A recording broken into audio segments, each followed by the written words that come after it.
Бага насны хүүхдийн хөгжлийн цогц шийдэл. 2-5 насны хүүхэдтэй эцэг эхчүүдэд өгөх зөвлөгөө. Амны хаалтаа зөв зүүцгээе. Амны хаалтаа зүүхээс өмнө гараа спиртэн суурьтай ариутгагч эсвэл халуун бүлээн усаар савандаж угаана. Амны хаалтаа зүүхдээ ам хамраа бүрэн хааж, зай завсар байгаа эсхийг шалгана.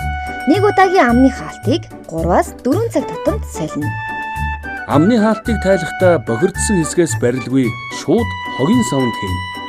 Амны хаалтаа солих бүртээ гараа савандаж угаагаарай. Хүний гарт маш олон төрлийн нян агуулгаж байдаг учраас гар барьж мэдлэх нь ням дамжуулах эрсдэлтэй. Гар барилгүй гараа даллаж мэдлэж сурцгаая.